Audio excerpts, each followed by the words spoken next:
Welcome to Nonsense Sports. This is your boy Francis. This is Lakers Nonsense. Today, we're going to be talking about the Lakers. We're going to be talking about the trade deadline with the Lakers, Kyle Kuzma, and a couple different things. We're going to be talking some Lakers nonsense. That is it. That is what we do here. All right, so check it out. First things first, we got to drop the whole Bradley Beal concept. The deal ain't happening till the summer. And even then, we still got to figure it out. Well, the Lakers have to figure it out what they're going to do with Anthony Davis and his contract and his deals and how much he's going to get paid, because Davis is going to get paid. He's going to get paid, and the Lakers should be the team to pay him. So figure that out first, and then try to bring in a guy like Bill. I mean, hey, it's the summer. Play it out. Live in the moment. All right. Right now, the Lakers are 35-9. They got the Nets on Friday. They got the Sixers, or they got the Nets on Thursday or Friday. They got the Nets, the Sixers, the Clippers, and the Trailblazers, and there goes the month of January. That means there's only about 7 days for them to go through and figure out what's going to happen with the whole trade deadline, with the All-Star game, and see what they're going to do with the team. Okay, so by the way, do you guys know that Beal is on a contract restrictions till April 15th? He can't even be traded. So unless there's some type of buyout, some type of magic that only Coach LeBron can pull, and that's something like only Coach LeBron will be the only person to work out a deal to bring in Bradley Beal. So for GM, so this is some other options, or I don't know. So for the time being, GM LeBron, I mean, not GM LeBron, I mean the Lakers GM, Rob Pelinka, not LeBron James. He's a player. Yeah, LeBron James is a player, not a coach. He's just a player. LeBron James, the GM for the Lakers, so whoever runs their, bringing their papers in, recruiting, and all that good old stuff. LeBron James. Well, he has to play around with the Kyle Kuzma and DeMarcus Cousins. And truly, who really wants to get a injured DeMarcus Cousins that's been injured for about the last 2-3 years? So truly, it's just maxing and selling the highest of the highest ceiling that Kyle Kuzma can reach. Like, we're talking about, he has to sell Kyle Kuzma so high up in the air that people really do believe in anything and everything that Kuzma can bring to the table, and that is what's driving, or that is the highest selling point of the Lakers are trying to acquire for Kyle Kuzma. Like, they're trying to sell Kyle Kuzma's potential as a player, as a marketing. I mean, that he can reach eventually, maybe in the future, if it happens. Still, let's look at some options. Okay, one of the biggest things that's been going around, Derrick Rose. Derrick Rose is having a breakout season after the whole Detroit team went down, and they actually needed somebody to shoot the ball. And hey, there was Derrick Rose. He was healthy. He gets a green light. He's a veteran. He's inexpensive. He's Derrick Rose on having a breakout season. Like, what else could you ask of Derrick Rose? I don't know how many points he's averaging. I know that whenever they talk about the Detroit Pistons, they talk about Blake Griffin is injured, Andrew Drummond is injured, and there's Derrick Rose with his hair, tattoos everywhere, beasting it out as if he was like trying to blend in with one of his like 23-year-olds. We're not getting a 23-year-old Derrick Rose. This is a veteran Derrick Rose who's getting the green light because there's really nobody else to shoot the ball. Luke Kennard was having a great season for Detroit Pistons. He's also injured. But check it out.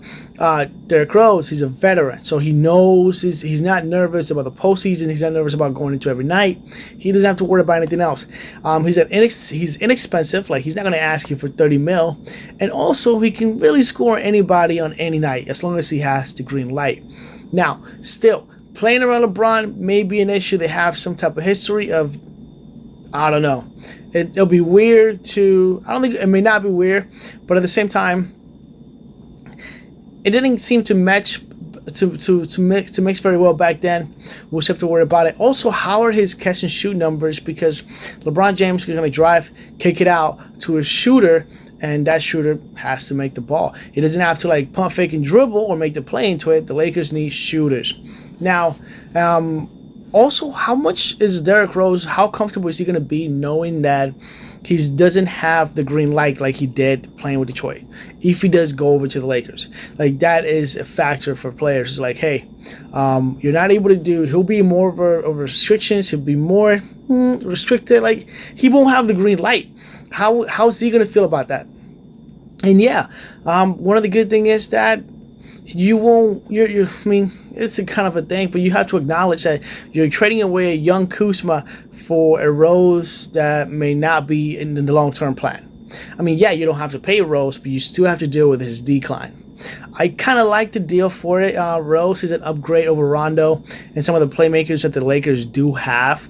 So that is an immediate upgrade. As soon as he steps into the ground, he will be either the starter or maybe not the starter because Avery Bradley's a little bit younger and also Danny Green. But he's going to be in the rotation, 7 men off the bench, first man off the bench more than likely. And that's an upgrade already. So, but there's still time to pull the trigger and try to sell Kuzma for as high as possible. I'm talking some more rumors, some things that I thought were super dumb. Iguodala. Iguodala's worth like 17 mil. Like, why do you want to pay for a guy that's worth 17 mil, has not played an NBA game, and is not in his 20s? Just saying. The longer that he stays out there, the more that his stock drops. The whole deal with the Bogdan from the Kings. The kid is like, what, 27? Second year in the league, averaging like 14 points. He's cheap. You don't have to really pay him. He plays defense. He scores. Why would you want to trade that? And it'll be appealing for Luke Walton to get Kuzma over for the simple fact that you have Kuzma and you have a relationship with Kuzma that might work out, match very well, or do something, which is great. But at the same time, it's a tough sell. Like, I like Bogdan. He can shoot, he can score. Obviously, he can shoot. He's a good shooter, spot up shooter. He can drive. He can play. He's a playmaker. And most importantly, he plays defense with kind of still trying to get Kuzma to do. So this is a tough sell for both teams. Also, the Lakers are already overloaded with the shooting guards. Like, there's Kentavious Caldwell-Pope. There's Alice, the great Caruso. There is Reginald Rondo. There's Tucker. There's enough guards. There's Danny Green. There's Avery Bradley. There's enough guards that the Lakers already have a good rotation.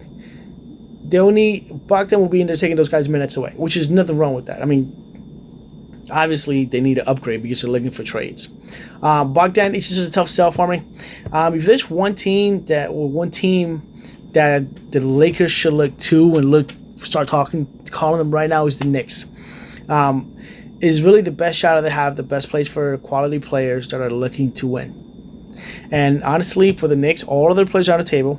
All will probably come cheap, maybe even come off a buyout. I mean, who really wants to stay out with the Knicks and stay in there? Are you telling me that Marcus Morris, Julius Randle, as of right now, they need to do something about the draft stock or another draft stock or about their win shares, statistics? Like, these players are out here, they're trying to make money. They're on one-year contracts. They don't really want to stay with the Knicks. I'm pretty sure if you offer them a buyout on the trade deadline, be like, hey, man, you want to go to the Lakers on a buyout? They'll be like, yeah, give me $5 million, buy me a plane ticket, high five over there, go over to the Lakers, who are in a win now mode, win a championship, and hey, you know who makes a lot of money? Coming off of championships makes you a lot of money. I don't know if that's a championship ring. I don't know where the ring goes for it, but hey, check it out. If you win a championship, it'll make you a lot of money. There's a lot of players out there that won a championship in the next year. They may bank. I'm not going to drop any names. I'm just saying that there are a couple centers out there, played really good, won a championship, made a whole lot of money. So why not Marcus Morris? Why not Julius Randle? Stop wasting their time with the Knicks. And nothing wrong with the Knicks. You just got to develop. Just keep hitting the reset button until it boots up the right way. It happens to the Knicks. It happens to the Knicks. So Lakers need to talk to every Knicks player that is available to have him for a buyout.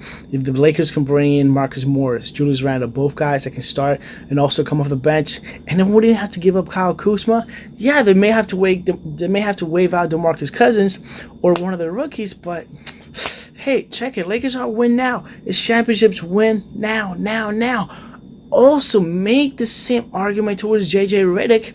If here in a couple weeks, if the Pelicans are not, I don't know. I mean, they're all about Zion. Zion just came back, and it's all they're talking about right now. But you know who's not been out? JJ Redick. You know who hasn't missed the playoffs in a very long time? JJ Redick. You know who might be the greatest buyout contract for the Lakers? JJ Redick. Just saying. He can shoot. shooting guard. There goes Caruso's minutes. There goes Rondo's minutes. And there goes JJ Redick to the Lakers to pretty much do what he does best. Just spot up, shoot, run corners, and come back and just shoot the ball as many times as he wants to, except in the fourth quarter. As many times as he wants to. Come on. All right, guys. Thank you guys for watching. This is Lakers Nonsense. Hope you guys liked the episode. Let me know what you guys think about it. Should the Lakers trade? Should they stay put? I mean, obviously you can stay put, and you can definitely just stay with Kuzma, and you already know what you have. A lot of times it's a lot better to stay with the evil that you know than with the evil that you don't know. Hey, you know what Kuzma can bring to the table. All right, guys, like I said, this is Nonsense Sports. This is Lakers Nonsense. Let me know what you guys, leave a comment. Thank you guys for watching, by the way, but leave a comment. I want you guys, let's talk some nonsense real quick. Leave a comment. Should the Lakers make a trade? For who and why? I think they should not make a trade. I think they should go over, call the Knicks right now, hit up Marcus Morris, hit up Julius Randle, call those guys and be like, hey, buy out right now. They'll sign to both of them. Alright, guys. Welcome to Nonsense Sports. This is Nonsense Sports. This is Lakers Nonsense. You guys take it easy. And shout out Ernie Schefter. Shout out Lawan. Shout out NonsensSports.com. Let's get it. By the way, this video has almost officially the laziest editing I've done in a while. Take it easy. Deuces.